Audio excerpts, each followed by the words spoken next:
মুখ্যমন্ত্রী লন্ডন সফরের মধ্যেই তার উদ্দেশ্যে কাতর আর্জি জানাচ্ছেন হাওড়ার বেলগাছিয়ার সব হারানো এই মানুষগুলো। হারিয়েছে মাথার উপরের ছাদ, চোখের জল বাঁধ মানছে না হাওড়ার বেলগাছিয়ার ক্ষতিগ্রস্ত এলাকার বাসিন্দাদের। বিপর্যয়ের পর এক সপ্তাহ পার হতে চললেও এখনো হাওড়ার বেলগাছিয়ার পরিস্থিতি স্বাভাবিক তো হয়নি, উল্টে দুর্ভোগ আরো বেড়েছে। কারো বাড়ি ভেঙে পড়েছে, কারো বাড়িতে ঢুকে গেছে ড্রেনের নোংরা জল। হাওড়ার বেলগাছিয়ায় ধস যে কি মারাত্মক হারে হয়েছে সেটা ঠিক এই জায়গা দেখলেই বোঝা যাবে। আমি যেখানে দাঁড়িয়ে আছি এটা কিন্তু রাস্তা ছিল, সিমেন্টের রাস্তা, ঠিক যেমন আমার উল্টো দিকে যে গলিটা রয়েছে ঠিক সেরকমই।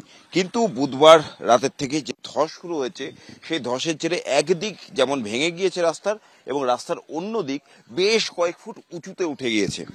কার্যত পাহাড়ের যেরকম রাস্তা দেখা যায় সেই রকম পরিস্থিতি তৈরি হয়েছে এই জায়গায়। ওরকমই প্লেন রাস্তা ছিল, এটা এতটাই 20 ফুট 25 ফুট উপর তুলে দিয়েছে। এই জায়গায় কোন ঘর ভেঙে গেছে। এটা যদি হয় ঝিল রোডের ছবি, তাহলে উল্টো দিকে সি রোডের ছবিটাও কম ভয়াবহ নয়।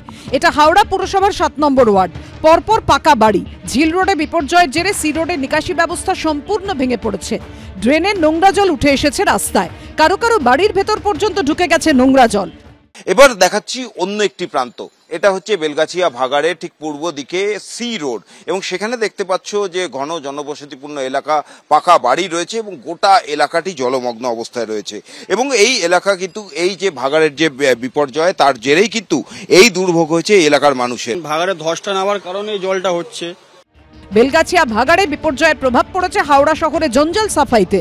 মঙ্গলবার হাওড়ার 50টি ওয়ার্ডের কোথাও কোনো জঞ্জাল সাফাই হয়নি। কদমতলা, শালকিয়া, শিবপুর, রামরাজাতলা সর্বত্রই একই চিত্র। রীতিমতো ভয়াবহ পরিস্থিতি তৈরি হয়েছে। দিনের দিন যদি ময়লা না তোলে রাস্তার মধ্যে চলে আসছে, গ্যাস ছাড়ছে, পচা দুর্গন্ধ, তাতে আরো রোগ ছড়াচ্ছে। জায়গা নিয়ে কোনো অসুবিধা হবে না, আমরা একটা বিকল্প জায়গা দেখছি। পরিকল্পনা আছে যে সেখানে একটা ফ্রেশ ওয়েস্ট প্রসেসিং প্লান্ট তৈরি করার। মাটি লুজ হয়ে যাওয়ার জন্যে ভাগাড়ের ওপরের পোর্শনটা ভেঙে একটা ভাইব্রেশন হয়েছে।